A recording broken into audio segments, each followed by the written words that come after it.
I'd like to give you a little introduction today to demonstrate really the power of this work, how profound it is for us to delve inside and let the inside images arise, the truth, our inner truth, and work them with our imagination.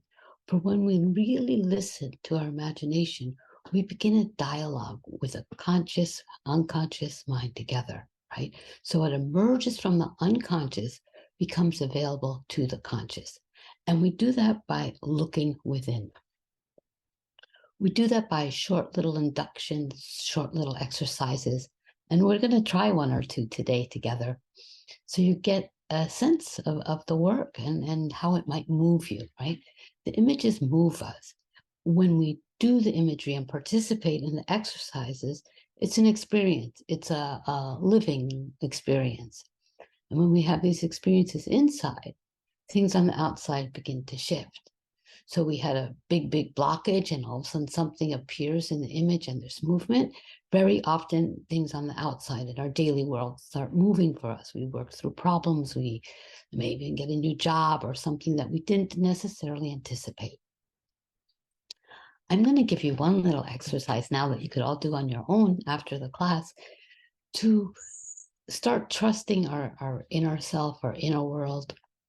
And it's an exercise to have fun with. A lot of this work, it's serious work, but we also want to play with it.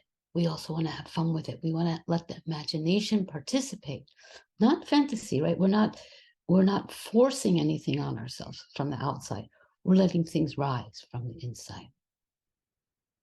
So I'd like you all to think of an intent, something that you'd really like to do, something, maybe a question you want answered, and you think of this, and then you just put it to the back of your mind. So what you're going to do for this exercise, you'll do it after the class. You're going to take a walk, and when you take this walk, you want to do it in a city or a town where there's traffic lights.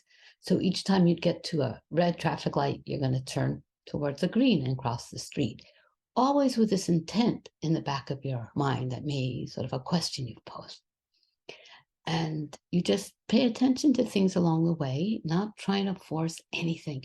You might go in a store, you might look in a window, see a lamppost, talk to somebody.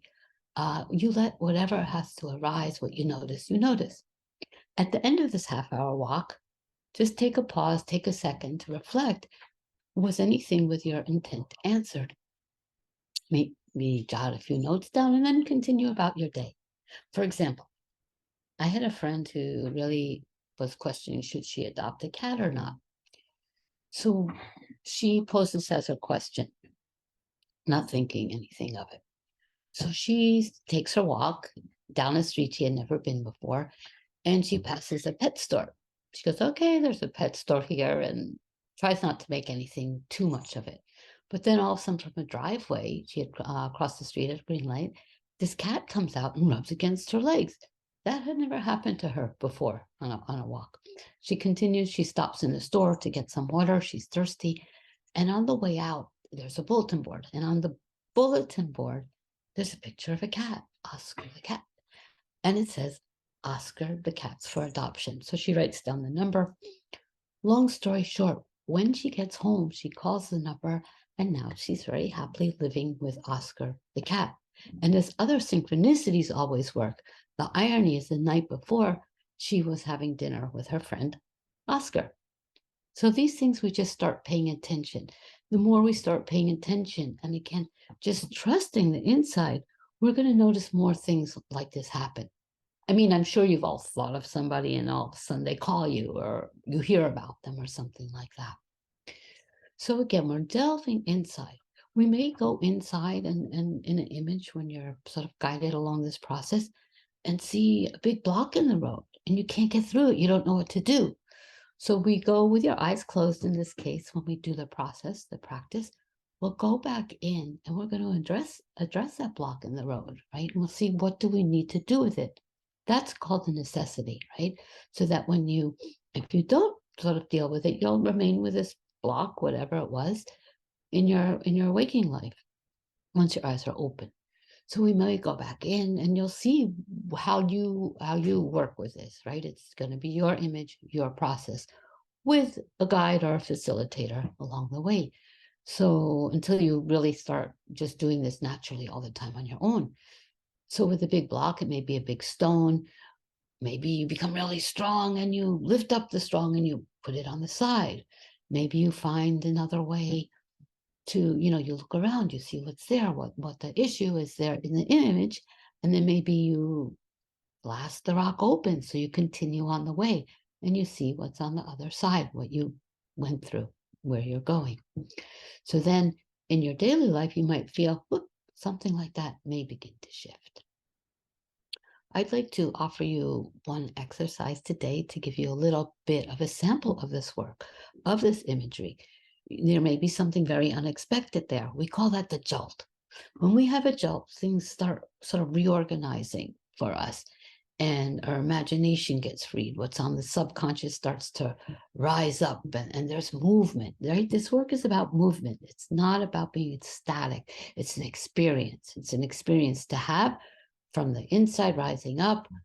And then we see again how it, what happens in our daily life. It's not to run away from our daily life. It's to live life more fully. We look inside, we see the light within. The light ultimately comes out and shines through you throughout the whole world. Okay. So I'm going to ask everyone to follow along. At the end of this exercise, I ask everyone to open your eyes.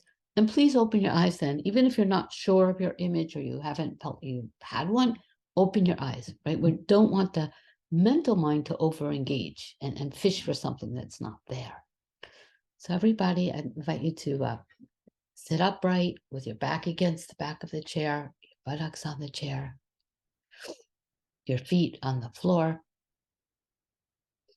And you just begin by breathing, your arms on your thighs or the armrests of your chair. And you begin just by paying attention to your breath, noticing that what's out of order tends to come into order. And now we breathe out 3 times slowly. We breathe out and we see the number 3. Our eyes are closed. We breathe out to the number 2. And we breathe out seeing a 1, tall, clear, and bright.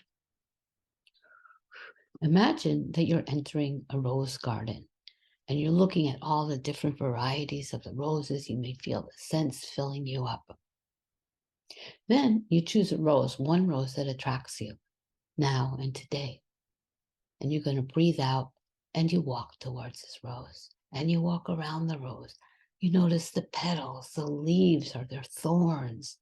What's the color of the rose? Everything you can. What's the smell of the rose? And as you bend down to smell the rose, you're going to breathe out and smell the rose, and you fall into the rose. You become the rose. Live for a moment being a rose in the rose garden.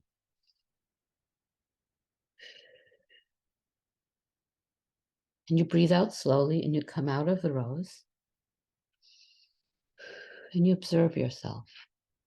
What's changed for yourself? How are you? What do you look like? What's the color or hue of the skin? What does your hair look like? Your clothes? What's your expression? And you're going to breathe out. And you're going to look at the rose. What does the rose look like? Now, the rose may seem a little wilted. I don't know.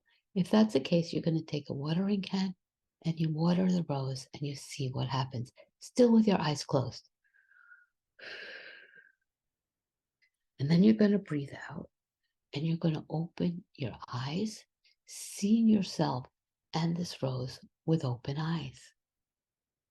And you might want to take a note to jot down what you're seeing and how you're feeling. So that's a little example. And I invite everyone to join us at the School of Images. I'll teach a class. I'm going to begin with a class and series called The Right Use of Will. And from there, it continues on different universal themes. So I hope this sparked your interest and that we see you in a class at the School of Images. You could check us out at theschoolofimages.org. Thank you so much.